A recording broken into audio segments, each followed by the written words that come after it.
Okay, students, are you able to see the screen? Yes, ma'am. If you have any problem regarding yesterday's topic, you can ask me.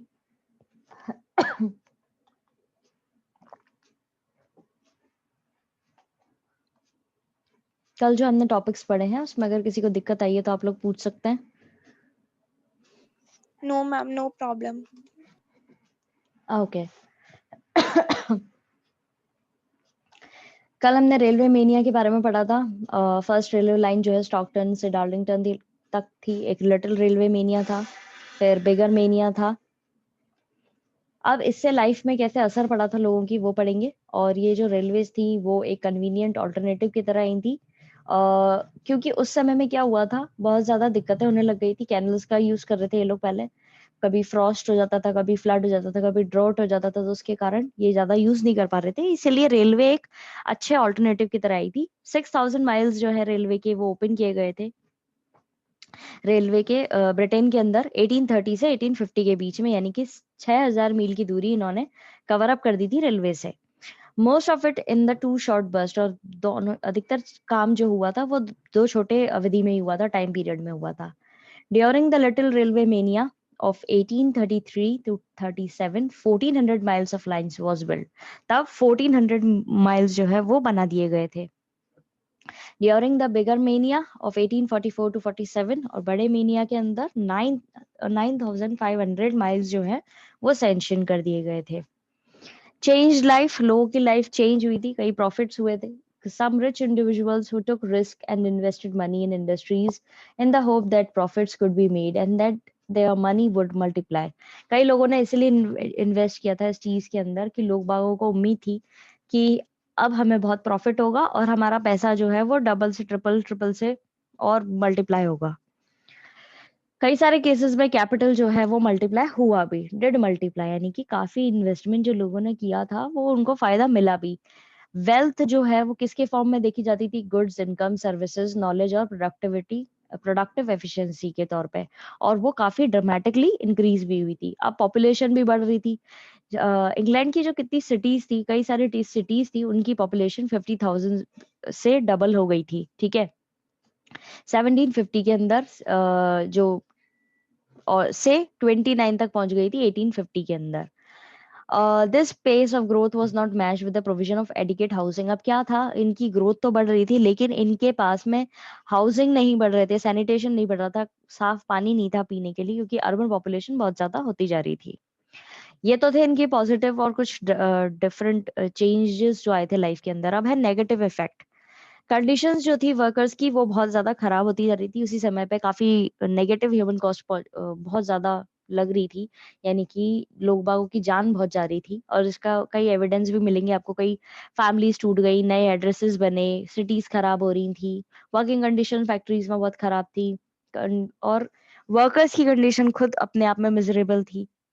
वो victims हो गए थे, पीड़ित हो गए थे रेस्टलेसनेस के, एपिडेमिक्स के या डिजीजेस के, बीमारियां, महामारियां, या बिल्कुल भी रेस्ट नहीं मिल रहा है करने के लिए, उन सब चीजों के. और विमेन और चिल्ड्रन का एम्प्लॉयमेंट जब हुआ इंडस्ट्रीज के अंदर, यानी कि उनको हायर किया गया, तो वो सबसे इम्पोर्टेंट चेंजेस लाए. बच्चे और विमेन जब काम कर रहे थे, क्योंकि विमेन और चिल्ड्रन जो है वो एक अच्छा सप्लीमेंट थे मैन का. ठीक है. क्योंकि मैन जो है वो डिमांड कर रहे थे अच्छे वेजेस की, और विमेन और चिल्ड्रन जो है वो तो कम पैसों में भी काम करने के लिए रेडी थे. फैक्ट्री मैनेजर्स जो है वो देखते थे बच्चों से काम करवाना एक बहुत ही इंपॉर्टेंट ट्रेनिंग फैक्टर के तौर पे, कि आगे जाकर के जब ये बड़े हो जाएंगे तो इनको अच्छे तरीके से ये काम कर पाएंगे, क्योंकि इनको वही से ट्रेनिंग मिल रही है. ये उनका मानना हुआ करता था. ठीक है. फिर प्रोटेस्ट मूवमेंट शुरू हुआ, यानी प्रोटेस्ट हुआ कई चीजों में, इनके विरोध भी हुआ. इसका मतलब ये है कि इंडस्ट्रियलाइजेशन जो है वो ज्यादा फला फूला. और लेकिन इनिशियल स्टेज में देखा जाए तो बहुत ही गरीब लोग रह रहे थे वहां पर. वर्किंग कंडीशंस जो थी कई लाखों लोगों की वो बहुत खराब थी. विमेन और चिल्ड्रन जो है उनकी कंडीशंस भी बहुत खराब थी. इसी के कारण ये प्रोटेस्ट की जो चीज थी ये भड़की, और फिर लोग बागों ने प्रोटेस्ट करना शुरू करा, विरोध जताना शुरू करा. इससे गवर्नमेंट को कई सारे कानून बनाने पड़े और वर्किंग कंडीशंस को बेटर करने के लिए लोगों की. फिर आया लूडिज्म.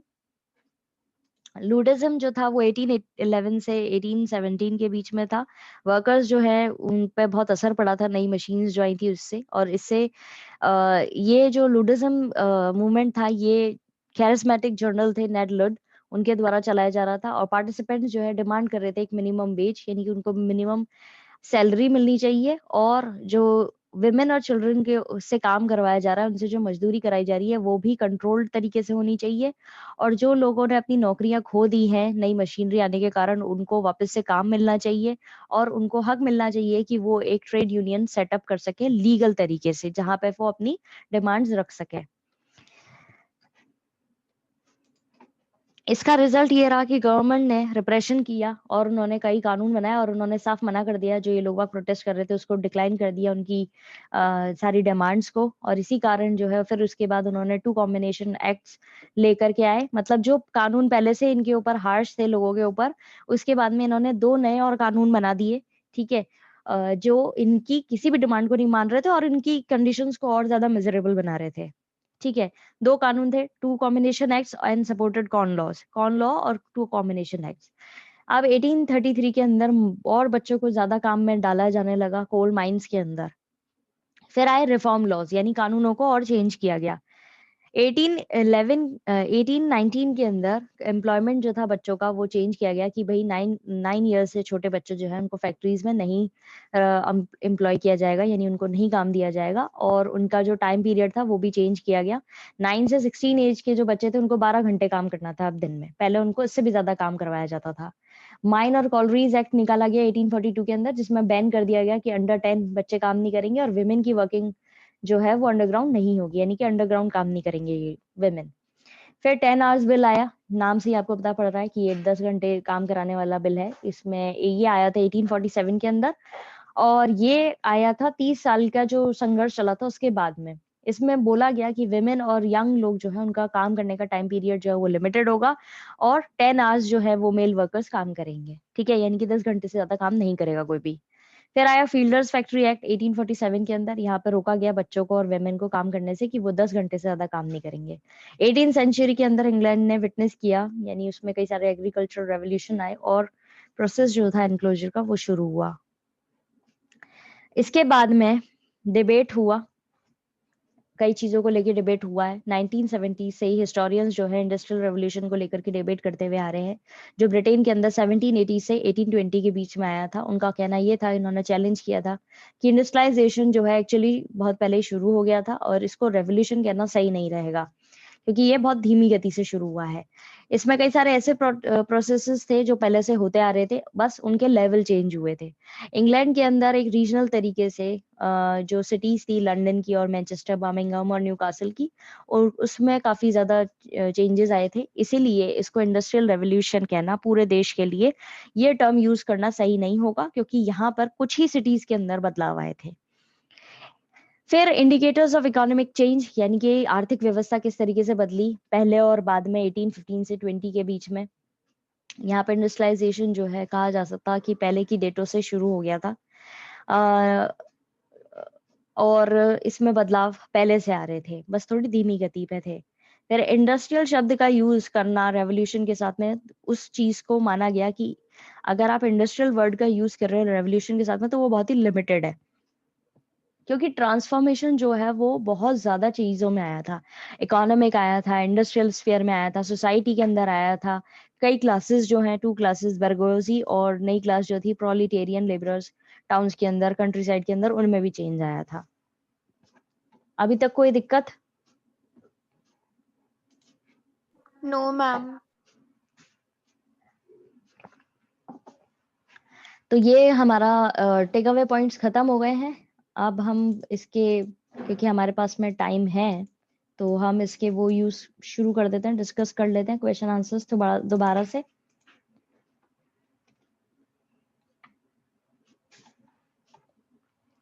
अब ब्रिटेन का इन्वॉल्वमेंट कैसे हुआ था वॉर्स के अंदर 1793 से 1815 के अंदर, और कैसे ब्रिटिश इंडस्ट्रीज को इस पे असर पड़ा था। ब्रिटेन और फ्रांस जो है वो लड़ाई पे थे 1793 से 1850 के बीच में। इंडस्ट्रीज जो थी ब्रिटेन की वो बहुत बुरा असर पड़ा था उस पर इस लड़ाई का, और ब्रिटेन जो है वो अपना कैपिटल फॉर्मेशन उसको स्टेबल नहीं कर पाया था, और इन्वेस्टमेंट उसका अधिकतर सारा जो है वॉर पीरियड के दौरान ही हुआ था। इसके कारण ये जो पैसा इनको इन्वेस्ट करना था इंडस्ट्रीज के अंदर वो ये यूज कर रहे थे वॉर के अंदर, ठीक है, जिससे ये लड़ाई जीत सकें। वॉर के कारण कई फैक्ट्रीज बंद हो गई थी, व्यापार डिक्लाइन हो गया था, कम हो गया था, और प्राइसेस जो है बेसिक चीजों की वो बहुत बढ़ गई थी। इस तरीके से ब्रिटिश इंडस्ट्रीज पर कई तरीकों में वॉर वॉर का इफेक्ट पड़ा था। फिर सेकंड क्वेश्चन पूछा जा रहा है, what were the relative advantages of canal and railway transportation. अब कैनल और रेलवे ट्रांसपोर्टेशन के क्या फायदे हुए थे, उनको क्या एडवांटेजेस मिले थे। एडवांटेजेस जो थे कैनल ट्रांसपोर्टेशन के वो ये थे कि सबसे सस्ता मोड था ट्रांसपोर्टेशन का, ये बहुत इजी था, भारी भरकम सामान जो थे माइन से फैक्ट्रीज में ले जाना आसान रह रहा था, हो पा रहा था। इसकी वजह से बड़ी सिटीज और टाउन्स जो है वो कैनल्स की वजह से जोड़ दिए गए थे। कई सिटी के लोग जो है वो अब एसेंशियल कमोडिटीज जैसे कि कोल और टूल आइटम जो है वो चीपर रेट पे आसानी से पा रहे थे। अब रेल ट्रांसपोर्टेशन के एडवांटेजेस ये थे कि रेलवेज ने प्रोडक्शन इंक्रीज कर दिया था कोल और आयरन इंडस्ट्री का, क्यों, इससे बहुत ज्यादा मदद मिली थी, और रेलवे से भारी ज्यादा सामान जो भारी था वो अलग अलग हिस्सों में कंट्री के पहुंचाया जा पा रहा था। ये रेलवे ट्रांसपोर्टेशन के फायदे थे शॉर्ट में। फिर है what were the interesting features of inventions of this period. अब अलग अलग इंटरेस्टिंग फीचर्स क्या थे जो अलग अलग इन्वेंशंस हुए हैं इस समय में। पहले तो हुआ था अब्राहम डाबी जो थे उन्होंने एक रेवोल्यूशन लेके आए थे मेटलर्जिकल इंडस्ट्री के अंदर। फिर आए थे हेनरी कॉर्ट, इन्होंने पडलिंग फर्नेस और रोलिंग मिल जो है वो डिजाइन करी थी जिसमें ये प्योरीफाई कर रहे थे आयरन बार्स को। फिर 1770s के अंदर जॉन विल्किंसन ने पहली आयरन चेयर्स बनाई थी, ब्रूरीज बनाई थी, और आयरन पाइप्स बनाए थे अलग अलग साइजेस के। फिर जॉन केम ने कई सारे फ्लाइंग शटल लूम बनाए थे 1733 के अंदर, और इसी के बाद में पॉसिबल हो पाया था कि फैब्रिक्स जो है उसको ज्यादा तरीके से ज्यादा ब्रॉडर लेवल पर यूज किया जा सके, और वो भी कम समय में। फिर आए एडमंड कार्टरिट, इन्होंने इन्वेंट किया पावर लूम 1787 के अंदर। फिर आए थॉमस सेवरी, इन्होंने एक मॉडल स्टीम इंजन बनाया जिसका नाम दिया इन्होंने माइनर्स फ्रेंड, जो क्या करता था, माइंस को खाली करता था, ड्रेन करता था माइंस को, यानी उसमें से वो पानी निकलता था। फिर James Watt developed a steam engine, James Watt ने एक स्टीम इंजन बनाया 1769 के अंदर, जिन्होंने स्टीम इंजन को कन्वर्ट किया था एक पंप की तरह, और उसको प्राइम मूवर नाम दिया गया। तो ये कुछ बेसिक अच्छे इंटरेस्टिंग इन्वेंशंस हुए हैं इस पीरियड के अंदर। फिर फोर्थ क्वेश्चन के अंदर इंडिकेट कर रहे हैं कि किस तरीके से कच्चा माल, indicate how the supply of raw materials affected the nature of British industrialisation, कि कच्चा माल जो दूसरे देशों से आ रहा था, दूसरे कॉन्टिनेंट से आ रहा था, उससे ब्रिटिश इंडस्ट्रियलाइजेशन के अंदर क्या फायदा हुआ और क्या असर पड़ा। 17 सेंचुरी से ही ब्रिटेन जो है वो इंपोर्ट कर रहा था bales of cotton cloth from India. कई कॉटन का जो कच्चा माल है कॉटन क्लॉथ का वो ये इंडिया से ले रहे थे, और एग्जॉर्बिटेंट प्राइस पे ले रहे थे, यानी बहुत सस्ती कीमतों पे ले रहे थे, क्योंकि ये इंडिया पे रूल कर रहे थे इस वजह से। उसके बाद में ईस्ट इंडिया कंपनी एंटर होती है इंडिया के अंदर, और वो इंपोर्ट करना शुरू करती है क्लॉथ, रॉ कॉटन, और जिसको आगे जाके सिला जा सके और वीव किया जा सके और बेचा जा सके इंग्लैंड के अंदर। 18 सेंचुरी तक इन्होंने ये चीज करी स्पिनिंग वाली। फिर उसके बाद में ये प्रोसेस जो है थोड़ा धीमा पड़ गया, क्योंकि स्पिनर्स जो है वो पूरे दिन किसी और चीज में पूरी तरह से व्यस्त रहते थे, और इस चीज को करने में उनको ज्यादा टाइम लगता था, और वीवर्स जो है वो वेट ही करते रहते थे, खाली बैठे रहते थे यान के लिए, जिससे वो कपड़े बना पाए, फैब्रिक बना पाए। उसके बाद में टेक्नोलॉजिकल इन्वेंशंस हुए जिससे ये गैप कम हुआ, spinning raw cotton into yarn ये थोड़ा स्पीड अप हुआ, और फिर उसके बाद में वीविंग जो है यार्न से फैब्रिक बनाने की वो भी आगे जाकर के इम्प्रूव हुई। प्रोडक्शन जो है घर से शिफ्ट होकर के अब फैक्ट्रीज तक पहुंच गया था। अब है आंसर इन अ शॉर्ट ऐसे, बट ये छोटे ही हैं। फिर फिफ्थ क्वेश्चन है, how are the lives of different classes of British women affected by the industrial revolution. अब अलग अलग क्लासेस जो हैं ब्रिटिश वुमेन की, उसको कैसे अफेक्ट पड़ा, कैसे असर पड़ा उनके द्वारा इंडस्ट्रियल रेवोल्यूशन पे। विमेन जो थी हर क्लास की वो काम करने लगी फैक्ट्रीज के अंदर, इससे उनको फाइनेंशियल इंडिपेंडेंस मिली और सेल्फ एस्टीम भी उनकी बढ़ी, सेल्फ रिस्पेक्ट भी उनकी बढ़ी। उनके लेकिन उनके जो वेजेस थे यानी उनकी जो सैलरीज थी वो काम तो सेम हिसाब से करती थी जितना मैन करते थे, लेकिन उनके कंपैरेटिवली उनको कम पैसे मिलते थे।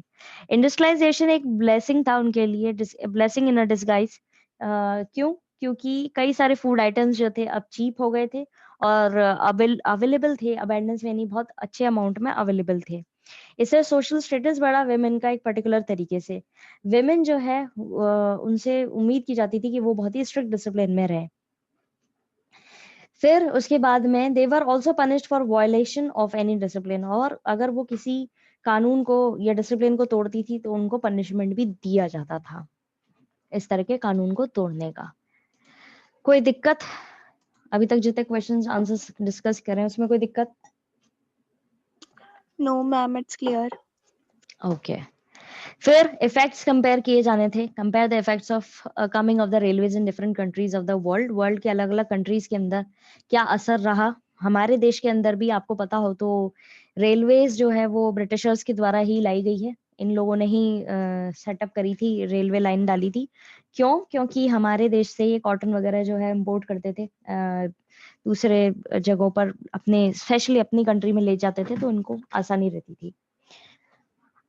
Expansion of railways help the imperialist countries a lot. Imperial countries जो थी उनको बहुत फायदा मिला इस रेलवेज के एक्सपेंशन से। और railways became a means of transportation which was available in different parts of the world throughout the year. Railway एक ऐसा ट्रांसपोर्टेशन का जरिया बन गया जिससे पूरे साल इनको कोई दिक्कत नहीं होती थी और अलग अलग वर्ल्ड के हिस्सों में भी ये जा पाते थे। अब वहीं पहले जो कैनल का यूज करते थे वहां तो कभी बर्फ जम गई, कभी सूखा पड़ गया, कभी बहुत ज्यादा कंजेशन हो गया, तो इस वजह से मूव नहीं कर पाते थे। और रेलवे इनको पूरे साल आसानी से चीजें प्रोवाइड करा पा रही थी एक जगह से दूसरी जगह पे। इससे इंडस्ट्रियलाइजेशन के प्रोसेस को भी बहुत बूस्ट मिला। इससे मदद मिली, हैवी लोड्स जो थे, हैवी गुड्स जो थे, उनको चीप रेट पर एक जगह से दूसरी जगह ट्रांसपोर्ट कर पा रहे थे। इन्होंने अलग अलग हिस्सों को ज्वाइन किया, अलग अलग कंट्रीज के, और ये आसानी से वहां से माल उठा करके दूसरी जगह ट्रांसपोर्ट कर पा रहे थे। ये कई सारे एम्प्लॉयमेंट अपॉर्चुनिटीज के साथ भी आया, कई सारे लोगों को यहाँ पर नौकरियां मिली, और ट्रेड और कॉमर्स जो है वो भी बढ़ा। और कहा जाता है कि coming of the railways connected different countries of the world, इसलिए कहते हैं कि रेलवे के आने की वजह से कई सारी अलग अलग कंट्रीज जो हैं दुनिया की वो कनेक्ट हो पाई। So that's it. आज हम इतना ही करेंगे। आज ही हमारा कंप्लीट हो गया है पूरा चैप्टर इंडस्ट्रियल रेवोल्यूशन। कल हम दूसरा चैप्टर उठाएंगे और उसका रिवीजन शुरू करेंगे क्योंकि हमारा कोर्स कंप्लीट हो चुका है। ठीक है?